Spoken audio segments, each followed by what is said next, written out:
Buenas tardes, Alberto Nájar.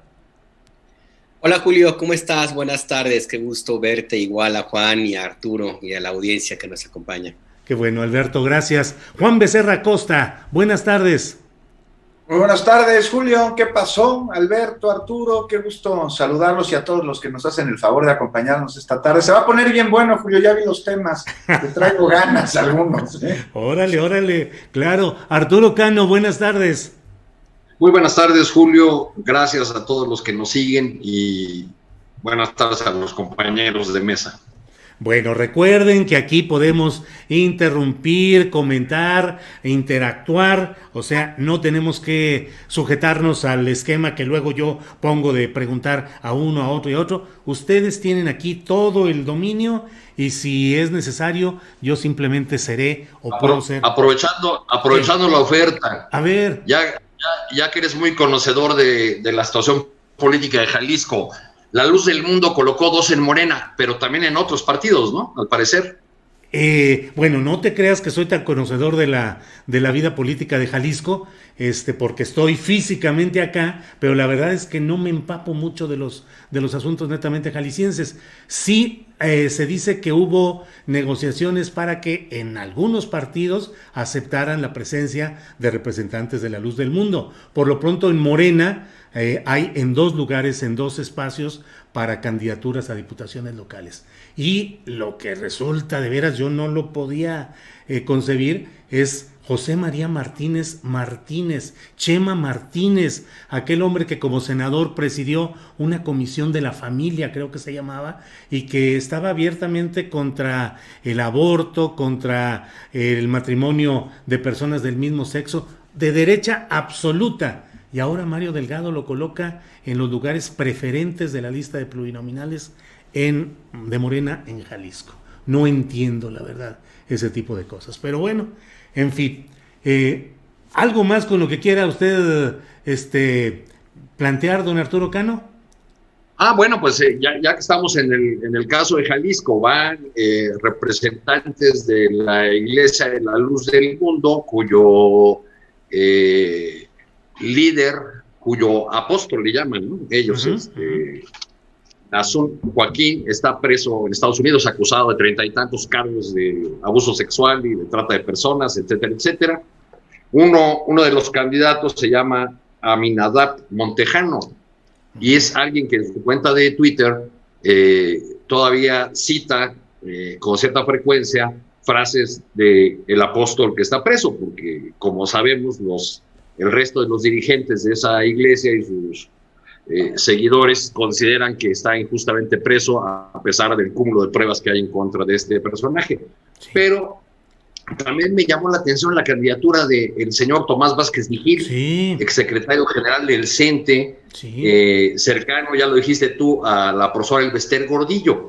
Y el hecho de que él vaya como candidato de Morena en Jalisco, para mí es un indicador de que el partido Redes Sociales Progresistas ya difícilmente le vamos a poder llamar el partido de la maestra Gordillo.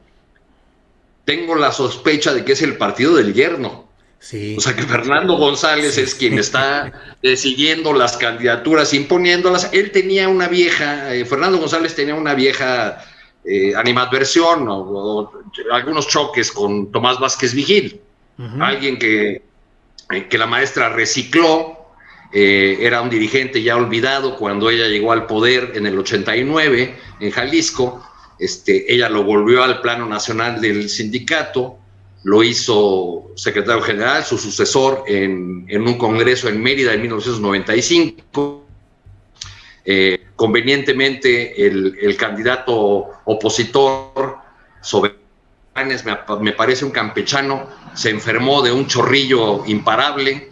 Algo le pusieron en el agua, decían por ahí, y así resultó electo Tomás Vázquez Vigil, porque parece que el presidente Zedillo quería ahí meter la mano y la maestra se lo impidió. Bueno, este personaje, que luego fue también delegado en Coyoacán, ya más cerca, en el 2018, fue enviado por la profesora Gordillo al estado de Veracruz a apoyar la campaña de Cuitláhuac García, el actual gobernador.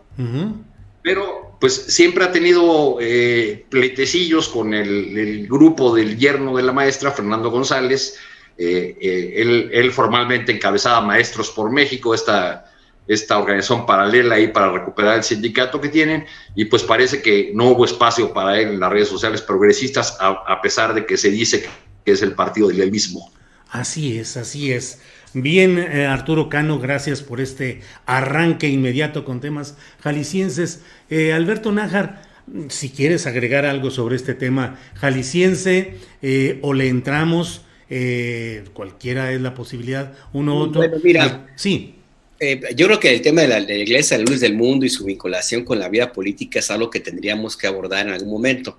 Y nada más hago un apunte. A mí, personalmente, en Jalisco, en mis años de infancia y también de adolescencia, me tocó ver el crecimiento de esta iglesia, cómo empezó a meterse en las zonas conurbadas de Guadalajara, en barrios pobres, en barrios algunos, inclusive todavía con alta población campesina, con la bandera de curar el alcoholismo. Y con eso se metió hasta la cocina y ya no lo volvieron a sacar. Entonces, sí, es todo un tema, la forma como esta iglesia creció y las alianzas que llegó a plantear con priistas, panistas, Movimiento Ciudadano, hasta con quien tú quieras, ¿no? Porque es el nivel de pragmatismo enorme que tiene, y sí, esa es una iglesia que tiene mucha fuerza y sobre todo mucho dinero. Esas historias que me recuerdo yo cuando empezaba a reportear en el 86, esas historias que hablaban de la tumba cubierta de oro, con piedras preciosas y con un zoológico ahí alrededor del fundador de esta religión, pues resulta que puede ser muy cierta. Yo no tuve posibilidad nunca de probarlas, pero de que estaban allí, formaban parte de ese imaginario alrededor de la iglesia de la luz del mundo. Y bueno, seguramente por eso, por el gran caudal de dinero, pero sobre todo por la lealtad de miles y miles de votantes que se iban sin pensar a quien le dijeran, pues se convirtieron en un botín apetitoso para todo, para tirios, troyanos, panistas, priistas y el que tú quieras, Julio. Nada más para cerrar el capítulo jalisciense. Sí, con esta colonia, Hermosa Provincia, creo que es el nombre de la colonia en donde se asientan muchas de estas familias. Bien, gracias, Alberto. Entonces, Juan Becerra Costa, ¿quieres agregar algo sobre este tema jalisciense o le entramos ya directo a lo que tenemos en el escenario nacional en este momento, que es Carlos Romero de Champs? Si hay algo sobre... Vamos a entrarle, si estás de acuerdo, directo a Carlos Romero de Champs, y ya luego, si da tiempo, seguimos hablando pues de los candidatos, ¿no? Que no solo están en Jalisco, están en todas partes, y no solo están en Morena, sino están en todos los partidos. Sí, señor. Adelante, por favor.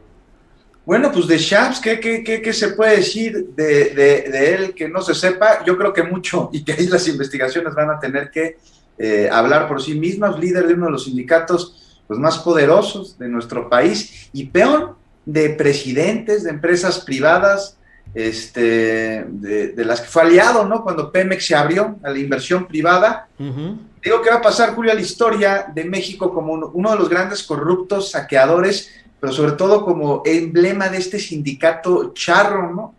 Y vamos a recordar rápidamente que desde que asumió la dirigencia del sindicato, pues ya traía disidentes, ¿no? Que lo acusaron, y además sin falta de argumentos, de que había entregado no a su antecesor directo, pues sí, bueno, a la quina, ¿no? A Joaquín Hernández Galicia, por ahí hubo en medio un interinato algunos años, pero bueno, la quina finalmente lo protegió, ¿sí?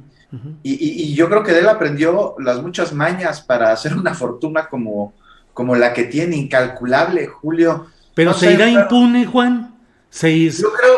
Yo creo, espero que no, Julio, espero que no vaya a quedar impune. Ha quedado impune a lo largo de muchísimos sexenios, ha sido un bastión del PRI, ¿no? Desde muy chiquito. Acordémonos lo que pasó con el Pemex Gate, ¿te acuerdas, Julio? ¿No? Y sí, todo el dinero que se fue a la campaña de la Bastida, y toda esta investigación que hubo por parte de la Procu, de la entonces Procu y del INE, que también taparon ahí un poquito lo de los amigos de Fox, y pues yo me hubiese imaginado que en aquel entonces iba a haber consecuencias. No las hubo. Lo que se pudo ver es un contubernio entre Romero de Champs y primero Fox y luego Calderón, que ya venía desde Zedillo. Me parece que Zedillo lo quiso tumbar también, y que los intereses alrededor de Romero de Champs lo impidieron.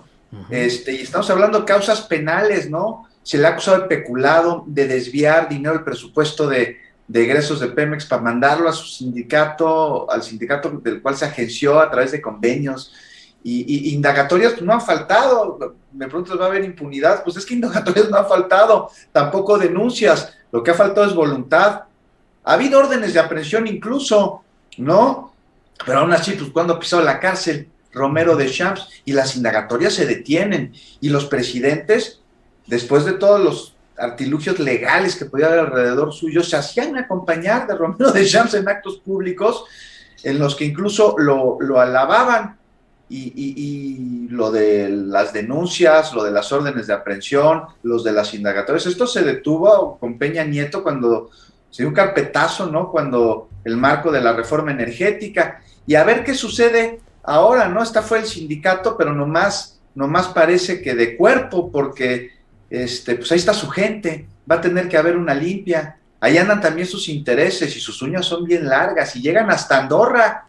¿Se acuerdan que cuando arrestaron a Juan Collado en este restaurante, el Mortons, estaba comiendo precisamente con Deschamps, todo el restaurante, incluidos de ellos, creyeron que iban por Deschamps, que iban a detener al líder charro sindicalista, pues se llevaron a Juan Collado. Habremos de ver, Julio, qué pasa con las 3 indagatorias de 12 que siguen abiertas, porque estamos hablando aquí de triangulación de recursos, de empresas fantasmas, de transferencias, de una fortuna, te digo, Julio, inmensa. Y lo que va a tener que pasar aquí es primero que se resarce el daño, hay que devolver el dinero primero a los trabajadores de Pemex, ¿no? Y a las arcas del erario. Se tienen que llevar a cabo investigaciones que sean muy claras. Si es culpable va a tener que asumir la pena que se le imponga. Lo que no puede haber aquí son los tratos a los que ha estado acostumbrado Romero Deschamps desde hace pues casi 30 años, ¿no? Y pues te digo, es representativo de lo peor de la clase política de nuestro país, ese estereotipo del abuso, es la personificación de la tranza. Tendría que ser también ejemplo entonces de la aplicación de la justicia y del combate a la impunidad. Con Ferraris o sin Ferraris, tiene que acabar en el bote. Bueno, gracias Juan Becerra Costa. Arturo Cano, ¿por qué este gobierno lleva más de 2 años y no se ha tocado a Carlos Romero Deschamps, pero a ningún líder charro de los famosos que han sido los esquilmadores, los ladrones, los violentos, los impresentables e indefendibles, pero como si no existieran, no se les ha tocado? Y en el caso concreto de Romero Deschamps, ¿qué fórmula tendrá, qué chantaje, qué amago para que no le hagan nada, Arturo Cano? Hace unos días tocaron a uno, Hugo Bello, líder de esa corporación gasteril llamada Sindicatos Libertad, fue ingresado al reclusorio sur. La noticia ha pasado un tanto desapercibida, lo que me parece extraño, pero es muy curioso porque hace un par de semanas, en la gira en la que el presidente de la República dio el banderazo de salida a los tramos del Tren Maya que correrán de Cancún a Tulum, hubo una protesta muy curiosa. Mientras ocurría el evento del presidente, a espaldas del aeropuerto, por la carretera que estaba a un costadito, pasaban pesados camiones materialistas y portaban mantas en las que rechazaban la presencia de Pedro Aces en la obra del Tren Maya. Era una coalición curiosa porque eran varios sindicatos y federaciones ahí sumados, todos pidiendo un trozo de ese pastel del contrato. Pero tiene razón, la inmensa mayoría de los líderes sindicales que representan lo que conocimos como el viejo corporativismo, pues ahí siguen brinque y brinque por todos lados y haciendo sus negocios y controlando lo que controlan. Los líderes de la CROC, Aceves del Olmo, incluso Cepeda en el CENTE, Víctor Flores en el ferrocarrilero, bueno, y no solo eso, están apareciendo nuevos personajes de la mano de la 4T, pero con prácticas y esquemas de control corporativo de los trabajadores muy similares a los de los anteriores, o igualitos, ¿no? Digamos, Pedro Aces, por poner a un aliado de la 4T, también conocido como Don Bull por su afición a la fiesta brava, Pedro Aces ha tenido un crecimiento impresionante en este corto plazo que lleva el sexenio. Tiene ya 32 federaciones estatales, tiene sindicatos nacionales y ha hecho últimamente fichajes muy importantes, por ejemplo, de Alfredo Barba Jr., un hijo de un líder histórico sindical allá de Jalisco, y de Lourdes, Laura Angélica González, me parece que es apellida, que era la lideresa sindical de una buena parte de los trabajadores que estuvieron en el aeropuerto de Texcoco, en la obra inconclusa del aeropuerto de Texcoco. Y bueno, Aces no solamente tiene todo esto, sino que también tiene un partido político. Sí, así es. Se está fortaleciendo. Entonces, yo no veo en el terreno de llevarlos ante la justicia que se haya hecho gran cosa frente a estos liderazgos que son ampliamente conocidos por sus prácticas corruptas y gangsteriles. Sí veo que se han cortado las vías para alimentar a muchas de estas organizaciones corporativas, sobre todo las del campo, con todo este planteamiento de la 4T de cortar los intermediarios, pues fue un golpe mortal para organizaciones como la UNTA o como Antorcha Campesina, etcétera, y probablemente haya un golpe similar a estos liderazgos sindicales con los cambios a la ley de vivienda que facilitan ahora la eliminación de los intermediarios, que eran la intermediación era uno de los grandes negocios de los líderes sindicales en lo que hace a la vivienda. Pero efectivamente veo que hay un incumplimiento de la 4T, de esta promesa que hizo durante el obradorismo, durante muchos años en la oposición, de desmantelar los pilares del viejo régimen corrupto. Y bueno, pues uno de esos pilares sin duda es el sindicalismo charro y corporativo.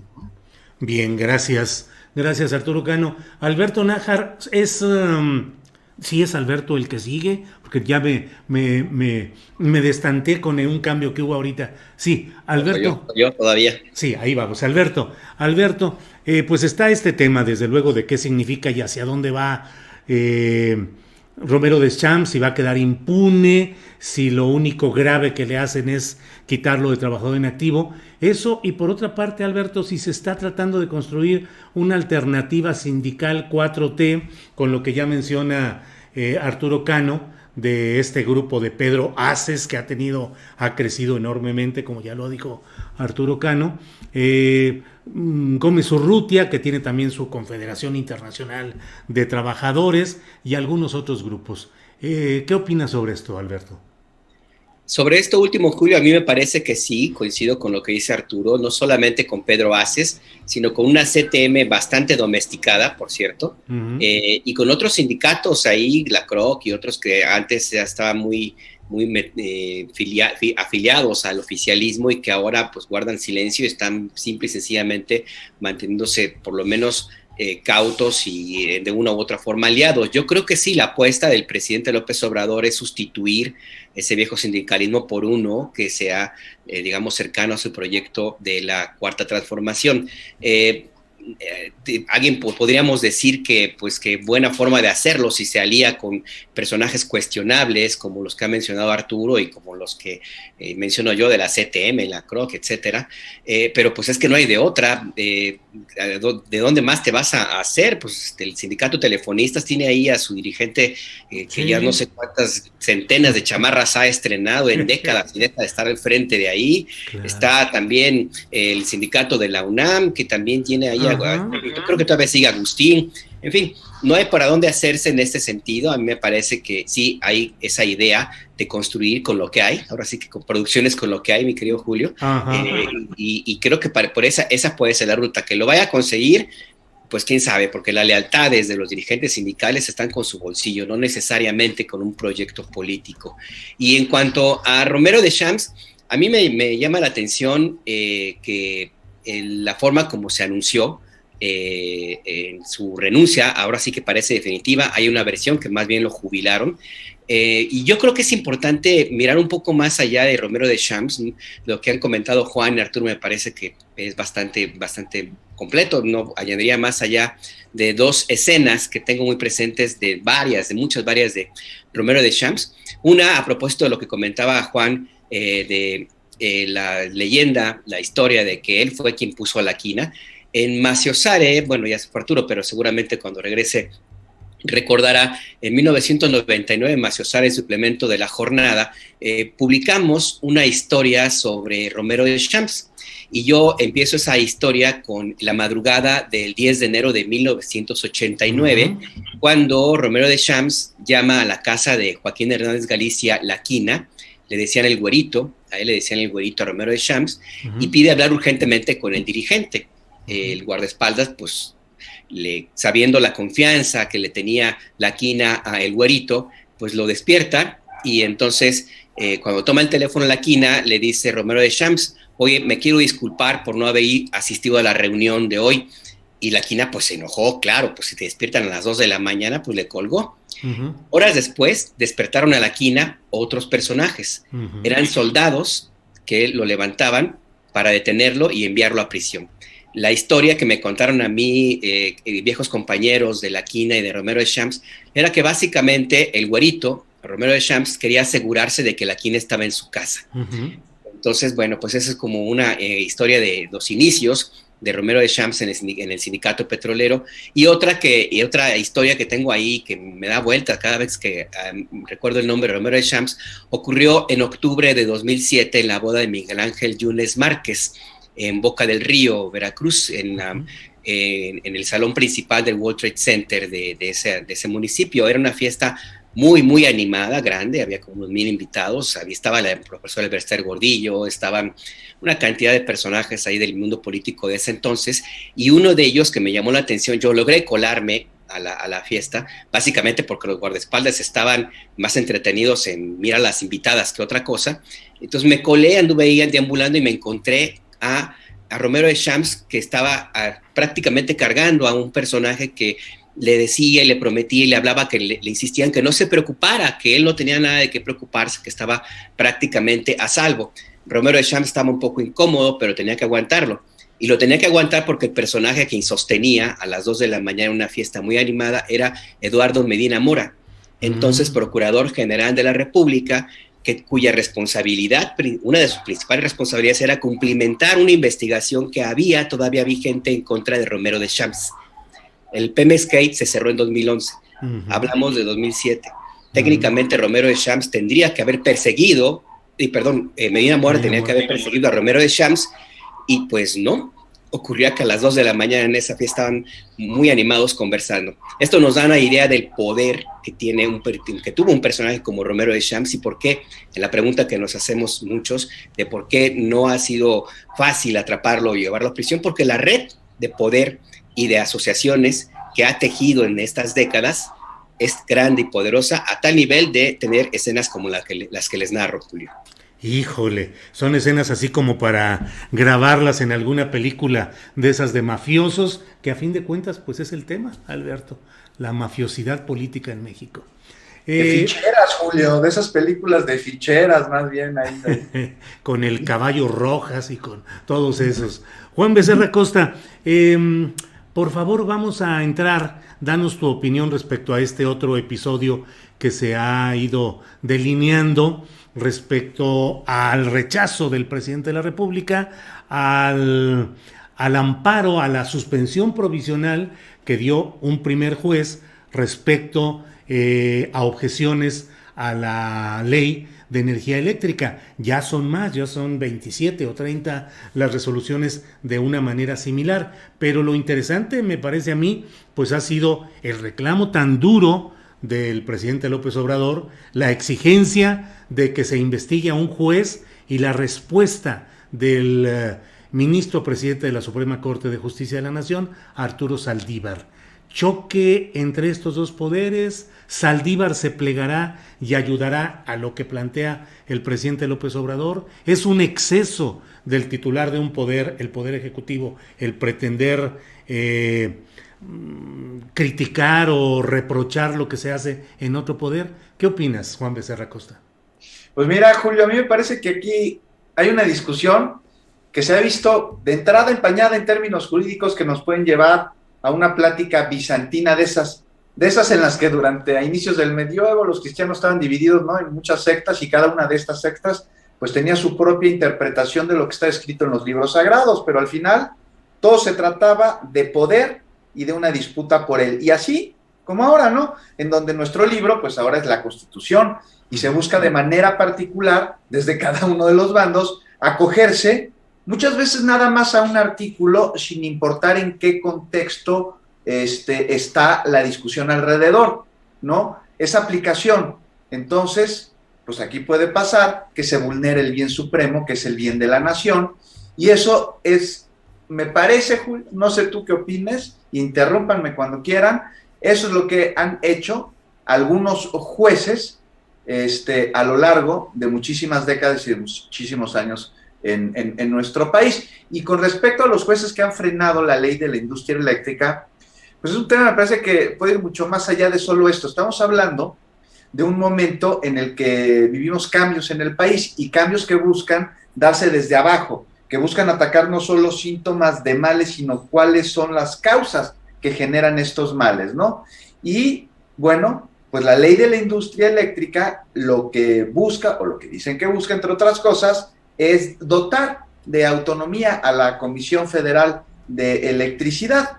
Entonces buscan crear que se fortalezca, lo que implica que se atacan intereses privados que mucho dinero le costaron a quienes impulsaron reformas o llevaron a cabo convenios, firmas de contratos, y que pues les va a costar mucho más dejar de recibir los frutos de estos contratos. Ahora, a lo que es que se investiga al juez, ¿por qué no?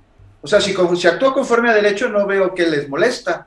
Y si no lo hizo, pues tampoco. Aquí se trata de que haya justicia, ¿no? Y si hay intereses oscuros involucrados por parte de quienes señalan que esta solicitud no es adecuada, la del presidente, entonces yo me pregunto otra vez, ¿quién juzga al juez? El Poder Judicial es el que juzga al juez, ¿no? Entonces, pues hoy el Poder Judicial también ha visto que privilegios gozados durante décadas se vienen abajo. Y soy muy específico, ¿no?, con las remuneraciones.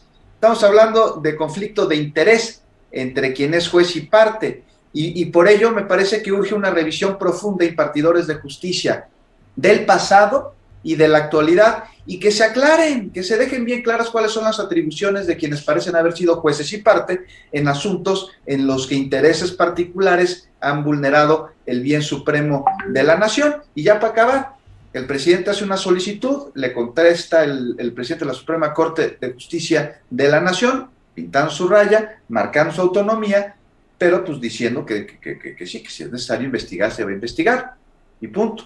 No veo que se haya sobrepasado el presidente, y estamos destapando una cloaca que no es secreto de nadie, que ha sido el Poder Judicial desde hace muchísimos años. Lástima que no nos va a dar tiempo, por ejemplo, de hablar de las funciones del doctor José Ramón Cosío, en donde hemos visto en últimos días de distintas investigaciones periodísticas cómo ha desatendido la misión que se le dio, que es la de velar por el interés supremo de la nación y de los mexicanos, defendiendo o desestimando casos que incluso son de crímenes de lesa humanidad. Eso ya lo haremos otro día que haya más tiempo, si quieres. Bien, Juan, muchas gracias.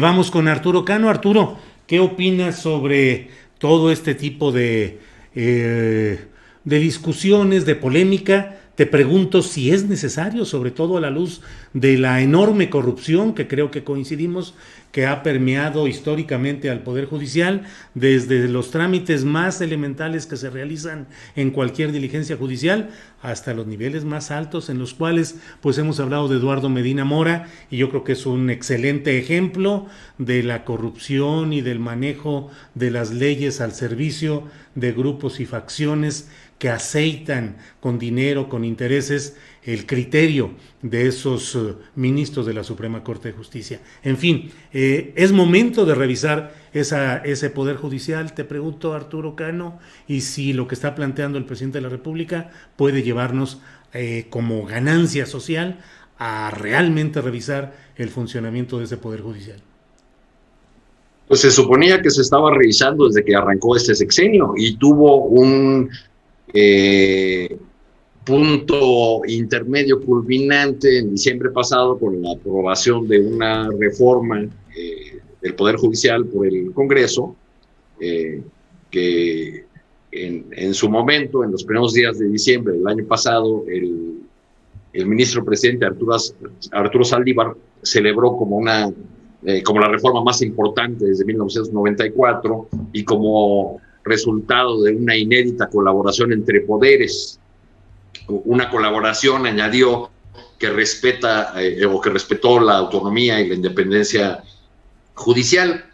Entonces, de aquel momento de inédita colaboración de poderes pasamos a este choque que se da alrededor, no debería extrañarnos a nadie, de un tema que involucra volúmenes de dinero que nuestras cabezas son incapaces de imaginar.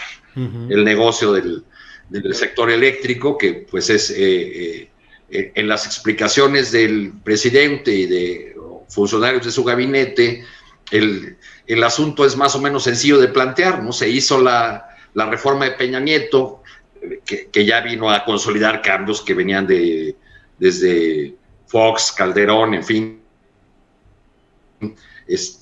desde antes, cambios que tendían a la privatización del sector y al debilitamiento de la empresa pública.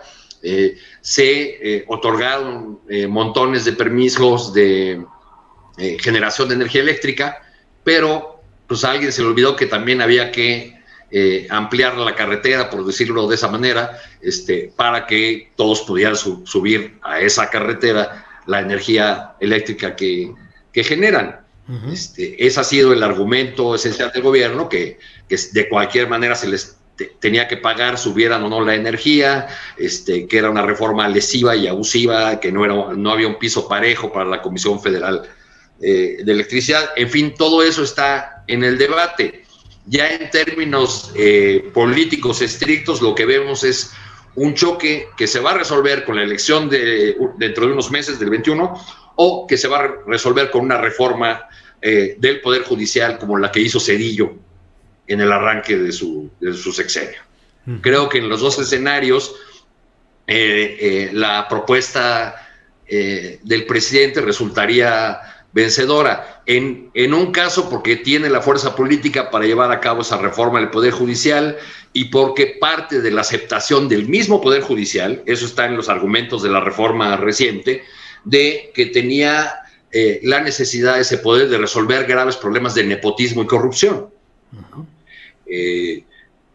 Y si es por la vía electoral, el presidente ya acusó recibo de lo que le están cantando desde hace mucho tiempo los voceros de la oposición o su principal líder, Claudio X González, ¿no? Que se la pasa todos los días machacando con en el 21 en la elección nos vemos y vamos a ganar la mayoría del Congreso. Bueno, pues el presidente ya piensan que vamos a perder la mayoría. Si atendemos a toda la de encuestas, que es esa de oráculos, pues no va a ocurrir ese triunfo de la oposición tan soñado, ¿no? Bien, Arturo Cano, gracias. Sobre este tema, Alberto Nájar, ¿qué opinas respecto pues a todo esto que estamos planteando? Mira, es indudable que no se trata solamente de un tema que se reduzca a México. Hay que recordar que las empresas que están controlando la generación de energía de manera privada son básicamente extranjeras, que tienen un modelo de producción que se repite en otros países con más o menor ganancia, es decir, básicamente ofrecen generar electricidad a partir de energías limpias, siempre y cuando reciban los subsidios que internacionalmente, inclusive por protocolos sancionados por la ONU, tienen que entregarse. Es decir, aquí en México, como en Chile, como en España, en cualquier otro lugar, estas grandes compañías lo que hacen es obligar a los gobiernos a que les subsidien su producción eléctrica. La diferencia está en que yo no estoy muy seguro si en otros países tuvieron a Felipe Calderón o a Enrique Peña Nieto para hacerlas de gestores y autorizar esos contratos leoninos, porque no solamente es que estén entregándoseles subsidios a la generación que ellos deberían aportar, sino que además les dieron beneficios extras, como ya lo ha planteado Juan. Es decir, la Comisión Federal de Electricidad se obliga a comprarles toda la electricidad que generen, les se obliga a prestarle su Sistema Nacional de Tendido de Cables para que la transmiten, para que le envíen, y al mismo tiempo también se obliga a pagar sanciones cuando no pueda cumplir con lo que los contratos establecen. Esto es obra de Felipe Calderón en principio y que lo mantuvo Enrique Peña Nieto. Nada más por eso a mí me parece importante también establecer este punto en la conversación, porque lo que el presidente está planteando sí es un asunto de tema de enfrentarse con los intereses empresariales locales y también los extranjeros, sino también que está marcando un mensaje a nivel internacional, porque es el primer gobierno que se atreve a hacerles frente. No ha habido hasta ahora otro gobierno que yo recuerde que haya tomado esta decisión de ponerles un alto, de frenarlos y de reivindicar la generación de la electricidad como un asunto de Estado, de soberanía nacional. Dicho esto, a mí me parece que por ese lado hay una victoria ya moral del presidente López Obrador. Que se traduzca una victoria jurídica, habrá que verlo porque en sentido estricto, las leyes estarían de una u otra forma avalando a este sistema de generación eléctrica privado, nada más por el simple hecho de la libre competencia y de las decisiones que han tomado los jueces. Ojo, son especializados, jueces en competencia económica, y por tanto tienen un respaldo jurídico y legal para sus decisiones. Que sea legítimo, cuestionable o no, pues es otro cantar. Pero de entrada, legalmente, sí les podría asistir la razón en ese sentido. Entonces, lo que le toca al presidente López Obrador y a su gobierno es demostrar que efectivamente la determinación, por ejemplo, del juez Fierro, de otorgar amparos de manera oficiosa, que fue el término que utilizó en la carta enviada al presidente de la Suprema Corte, es incorrecto. Porque en el sentido estricto de cómo se habían aplicado los amparos, recuerden que se otorgan solamente a la parte quejosa, a quien lo solicita, no a quien no lo pide. Ese es como han funcionado la otorgación de amparos en México. Y entonces la decisión de decir, te lo entrego a ti que me lo pediste y a todos los demás, por si las moscas, ahí creo que podría haber una forma de combatir jurídicamente este tema. Pero por lo demás coincido con Arturo. A mí me parece que esto tendrá que dirimirse en las urnas, tendrá que enviarse el mensaje una vez que se cumpla las expectativas de las encuestas que favorecen a Morena, y nada, pues que al final del día no se van a quedar con los brazos cruzados estas empresas. Es un negocio de mucho dinero, y lo que viene, y sí podemos asegurar, Julio, Juan y Arturo, es una batalla de años, años. De años. Bueno, pues vamos, Juan Becerra Costa, permíteme colocar otro tema para esta mesa. Son las 2 de la tarde con 44 minutos, ya estamos en el tramo final, pero pues que las ganancias del Tren Maya se van a ir para pagar pensiones a las Fuerzas Armadas, mismas Fuerzas Armadas que son las que van a administrar todo este Tren Maya. ¿Qué opinas? ¿Qué significado tiene? ¿Qué riesgos o qué beneficios? Juan Becerra Costa.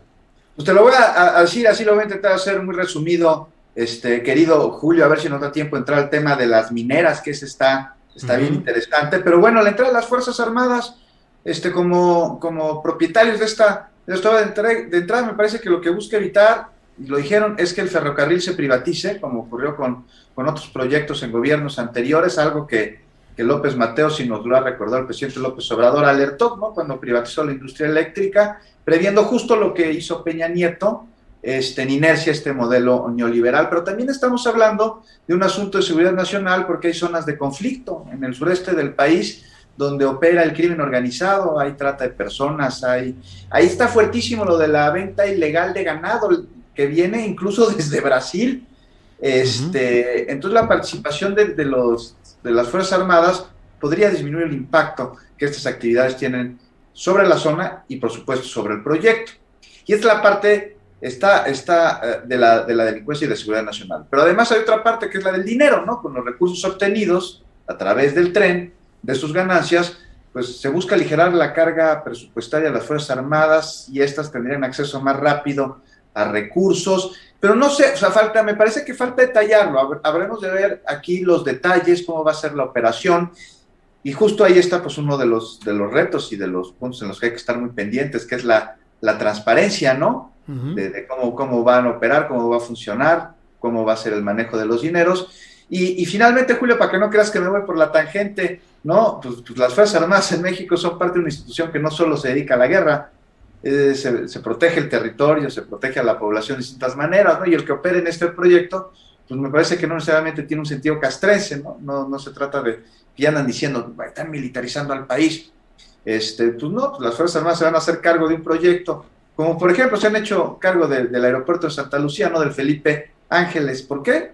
Porque tienen la capacidad de hacerlo de manera rápida, de manera eficiente, transparente, adecuada, y si no, pues a ver a quién le daban la operación del tren, ¿no? Esos que se están quejando yo creo que preferirían darle la operación del tren a los extranjeros bajo estas condiciones leoninas, y bueno, son como la comitiva, ¿no? Que fue a Miramar para convencer a Maximiliano de que se viniera a México como emperador, o como Krause, ¿no? Rogándole a Biden que defienda la democracia en México.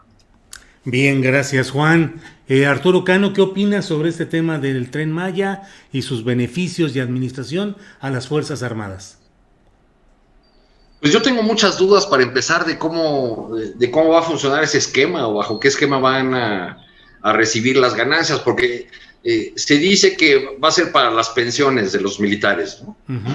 Pero las pensiones son algo que no puede depender de si hubo alta o baja afluencia en el tren o de las ganancias. Supongo que tendrá que explicar mucho sobre el esquema, porque tendríamos que comenzar por preguntarnos de dónde han salido hasta ahora las pensiones de los militares, ¿no? Si ahora estamos buscando una fuente alternativa, ¿no? A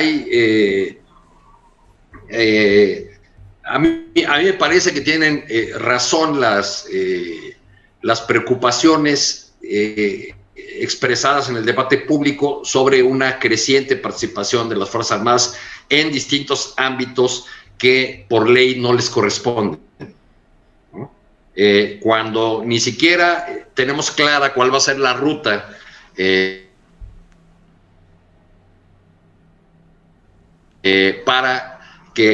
porque la reforma aprobada plantea que hacia finales del sexenio terminará esa participación de las Fuerzas Armadas, pero no hay ninguna ruta. Y esto no es un problema no solamente del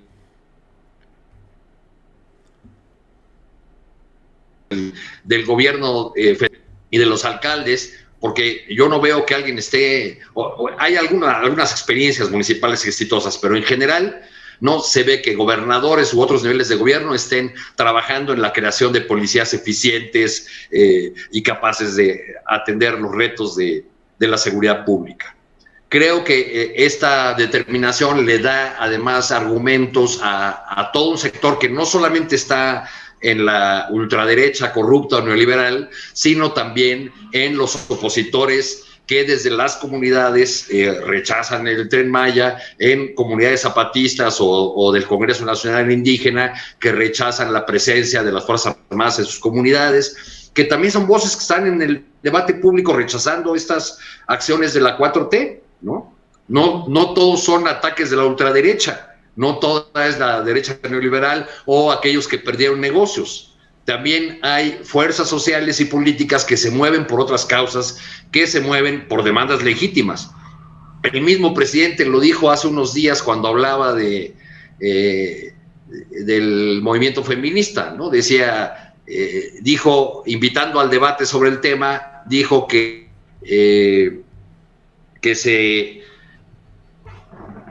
desde los centros de poder se había apoyado a causas justas como el ambientalismo y el feminismo, que son justas pero no centrales.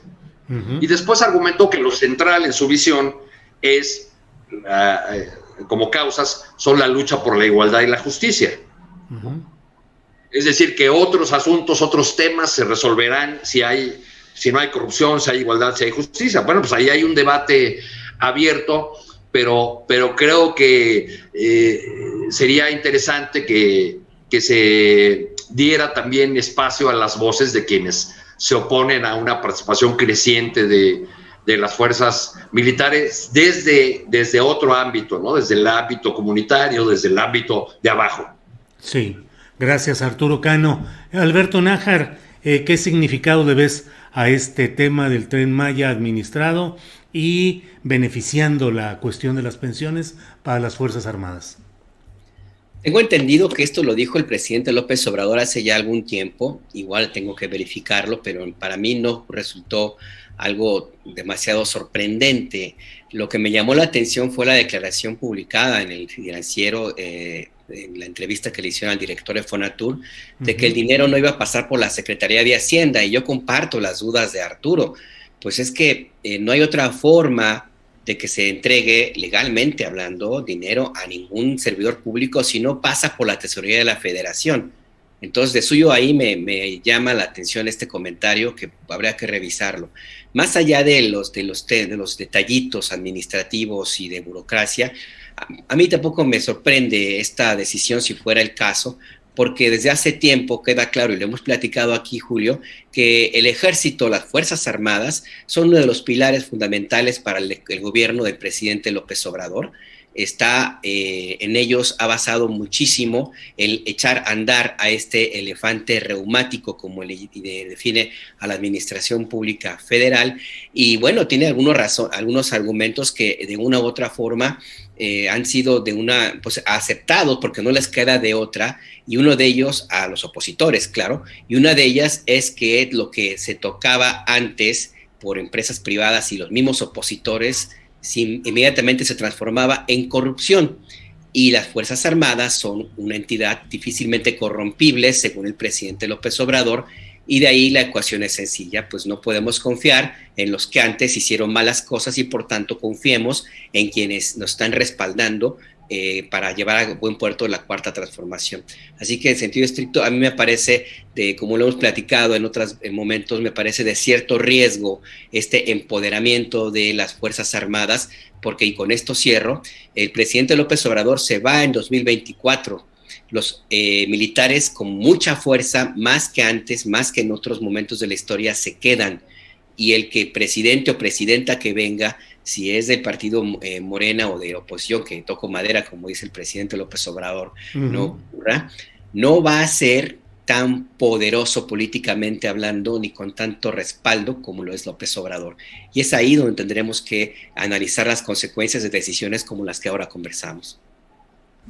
Pues sí, así es. Alberto Nájar, muchas gracias por tu opinión. Vamos con Juan Becerra Costa, que efectivamente está este otro tema en el cual el presidente de la República, Juan, advierte a las mineras que puede revocarle la concesión a 2 mineras canadienses si no cumplen con sus obligaciones fiscales y con las leyes laborales. ¿Qué opinas sobre esto, Juan Becerra Costa? Es un tema profundo, es un tema de muchos años, desde hace por lo menos 27, cuando se firmó el Telecan, cerca, Julio, de 267 compañías, la mayoría canadienses, algunas estadounidenses, operan en México. El 70% de las minas, y lo hacen sin escrúpulos y ni restricciones. Hay un libro, que seguro conoces, el de Jesús Lemos, en el que muestra una investigación, y México a cielo abierto se llama, y denuncia y documenta que entre 2001 y 2017 las mineras extrajeron de México una cantidad equivalente al doble del oro y la mitad de la plata que los españoles se llevaron al otro lado del mar en los 300 años que duró el virreinato. Uh-huh. Y se documenta algo que es muy delicado. En las comunidades en las que hay minas no es secreto. La operación de empresas mineras van de la mano del crimen organizado, lo que ha causado terribles daños entre, primero, la devastación ambiental y social en México, y luego todo esto bajo el amparo de gobiernos. Y entonces la minería, Julio, es uno de los negocios más jugosos para las empresas que operan en México, te digo, en su mayoría extranjeras, pero tienen unos beneficios impresionantes, y para quienes no hay beneficios son para las comunidades donde se llevan a cabo, a pesar de que esta industria deja una utilidad anual, estamos viendo, de unos $200,000 millones. Uh-huh. Imagínate esto al año. Son dólares que no se ven reflejados en la calidad de vida de la sociedad, Y lo que sí se ve en estas comunidades, en sus habitantes, en sus calles, en los pueblos, pues es la explotación desmesurada y sus estragos. Entonces, pues ya para acabar este tema, Julio, pues que paguen impuestos, ¿no? Que cumplan con sus obligaciones, que sus empleados sean asalariados, que gocen de las prestaciones que por ley les corresponde, ¿no? Eso es lo que se le dice, pues a ellos, pero no solo a ellos, sino a todo el mundo, que tienen que cumplir como cualquier otra empresa, que no están al margen de la ley ni de las obligaciones inherentes a su actividad.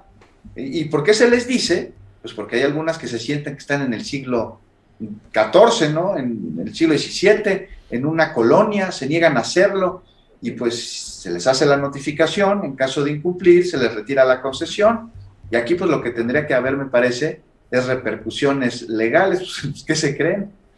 Vaya, vaya. Así es, Juan Becerra Costa. Arturo Cano, ¿qué opinas sobre este tema de las mineras canadienses y la postura del presidente de la República de decir, si no cumplen, puedo retirar las concesiones? Bueno, yo vi en la mañanera, no sé cómo la he percibido ustedes, pero creo que el presidente sí fue muy enfático en decir que se refería exclusivamente a dos empresas, dos minas. Sí. Mencionó el de Cozalá y el otro asunto de Zacatecas. Sí. Entonces, pero lo que veo en los titulares de los medios es amaga López Obrador a las mineras, ¿no? Uh-huh. Ese es el titular. Entonces, causa curiosidad porque, en primer lugar, hay cientos de empresas o decenas de empresas con miles de lugares abiertos en todo el país, porque Calderón, Cedillo concesionaron el país a lo loco, ¿no? Hay muchísimas. Entonces no se trata, a mi modo de ver, no se trata ni de un asunto nuevo, ni de una amenaza general en contra de los inversionistas mineros canadienses, uh-huh, ni de una nueva política de la 4T hacia la minería, que eso podríamos ver. Se trata de casos muy particulares, y creo que así lo dijo el presidente en la conferencia mañanera. Ahorita, en un simple googlazo, me encontré una nota de junio del año pasado a propósito de la llamada telefónica entre el presidente López Obrador y su homólogo canadiense Trudeau, uh-huh, donde hablaron del tema de las mineras, y una de las declaraciones el 9 de junio del presidente, el 9 de junio del año pasado, fue que había mineras, empresas canadienses, que querían ir a tribunales internacionales, que estaban amenazando con ir a tribunales internacionales porque se niegan a pagar impuestos y que había negociaciones, y que de ese tema no había hablado con Trudeau. Entonces, digamos que es un tema que ya está desde hace tiempo en la agenda bilateral, y no veo la amenaza que aparece en los titulares después de la mañanera. Uh-huh. Pues sí, así está en varios de estos medios de comunicación. Es que lo quieren hacer aparecer como el presidente nacionalizador, ¿no? O sea, tienen ganas de que sea López Portillo o algo así, parece. Sí. Cuando es muy preciso al señalar unos casos particulares, convierten el titular en la amenaza general. Viene López Obrador amenazando a la minería. Y en la siguiente nota va a ser: la minería crea chorrocientos mil empleos en el país y López Obrador los quiere dejar sin... Claro. Bien. Así van. Bien, Arturo, gracias. Alberto Nájar, sobre este tema, tu opinión, por favor, ya en este tramo final de nuestra mesa de periodistas. No, Arturo, la siguiente titular va a ser Andrés Manuel está haciendo a México como Venezuela, lo está convirtiendo en Venezuela, ya lo estoy viendo venir, porque... Oye, pero ahí se le adelantó la oposición, como en Venezuela toda la oposición va junta contra... ¿no? Pues sí. De derecha, izquierda y todo, una patastera y una revoltura. Claro. No, es que sí, coincido. Este tema es muy, muy claro y muy específico. El presidente habló de dos compañías, ¿no? Él no ha hablado de quitar concesiones a todas las empresas canadienses que operan minas en México, porque pues está un poco complicado. Nada más hay que recordar, Julio, Juan y Arturo, que el gobierno de Canadá, una de sus áreas centrales que tiene en la parte del Ministerio de Relaciones Exteriores, hay uno dedicado solamente al lobby y defensa de las minas, de las mineras, de ese país de Canadá en otros lugares del mundo. porque para Canadá la minería y la extracción de minerales es algo fundamental para su economía. Entonces no es tan sencillo que se avienten un tema de esa naturaleza como lo quieren hacer parecer ahora mismo. Además de que existen otro montón de elementos ahí que están planteados en el Tratado de Libre Comercio, el que ahora se llama TEMEC, que hace muy complicado moverle en ese sentido. Entonces sí, es claro que se refiere solamente a 2 compañías mineras. Es claro además que, que tendría que revisarse también el papel, no solamente de las mineras canadienses, sino también de los en manos de mexicanos, de Salinas Pliego, de Slim, de Bayeres, porque el tamaño del monstruo que hay que enfrentar es enorme. Estamos hablando de más de 120 millones de hectáreas concesionadas a mineras, es más de la mitad del territorio nacional. Y estamos hablando, según han documentado algunos especialistas como la doctora Violeta Núñez, de que por todo lo que sacan de aquí se va. A México no le queda más que el impuesto que cobra, y que cobra nada más por el predial, porque no hay forma de hacerles pagar por lo que están sacando, o si lo hacen, es muy difícil que tengan las ganancias que están llevándose. Hablamos de que el 70% de la plata se va, hablamos de que casi todo el oro que se extraen se van, y ahora van por el litio, el que llaman el oro blanco. Así es que, pues bien sería conveniente dar una revisión un poco más profunda a este tema, encontrar la forma de que esto que es prácticamente un despojo termine y dejarnos ¿Cuánto pagan las mineras en proporción a lo que pagan en otros países, por ejemplo? Que es un escándalo, ¿no? Nada más, porque aquí las leyes establecen que le van a pagar por la concesión del terreno, pero de arriba. Por eso digo que le pagan nomás el predial, no pagan lo que están sacando. Sin contar toda la cantidad de depredación ambiental que provoca las minas a cielo abierto, y sin contar también todo el problema, el conflicto que hay de los miles de campesinos que no saben que su tierra ya no es de ellos, sino de las mineras. Entonces sí es un tema que hay que entrarle con más profundidad. Lástima que se nos acabó ya el tiempo, pero me parece importante que discutamos estos temas y no lo que quieren hacer parecer. O sea, por eso es que la oposición le va como le va, por eso la gente ya no le cree, porque realmente no están debatiendo lo que importa. O sea, eso a mí lo dejo ahí como un apunte ya para no enojarme más. Bien, Alberto Nájar. Sí, hay cosas para enojarse, pero bueno, busquemos pues el equilibrio y tranquilos. Juan Becerra Costa, ya no hubo tiempo para entrarle al asunto de las elecciones. A lo mejor el siguiente programa podríamos ponernos de acuerdo y dedicarlo a analizar cómo va el PRI, cómo va el PAN, cómo van los candidatos, todo esto, porque sobran asuntos, detalles chuscos, graves, de toda índole. Pero pues ahora sí que se nos ha acabado el tiempo. Juan Becerra Costa, gracias por la participación, Juan, de esta tarde. Va, Julio, muchísimas gracias a ti. Sí, la próxima semana hablamos de estos perros que corrieron de la carnicería y se fueron a buscar hueso a la panadería. Muy bien, gracias, Juan. Arturo Cano, buenas tardes y gracias. Muchas gracias, Julio, y a estar atentos de la gira presidencial de este fin de semana, que tendrá, creo yo, un significado histórico importante y también en la coyuntura. Discurso el 18 de marzo, expropiación en Tabasco, y el 21 de marzo en Guelatao. Bueno, pues estaremos atentos. Por ahí andaré, entonces les cuento la próxima semana. Sale. Los detalles que no sean publicados. Claro. Arturo Cano, cronista del diario La Jornada, que está haciendo la cobertura de asuntos políticos y sociales interesantes ahí. Bueno, gracias, Arturo. Alberto Nájar, buenas tardes y muchas gracias por hoy. Gracias, Julio, gracias, Juan, gracias, Arturo. Y para los que vivimos en Ciudad de México, aprovechando que estamos en el momento de aportar temas, hay uno que nos va a costar y nos va a dar muchos dolores de cabeza, que es la escasez de agua. Sí.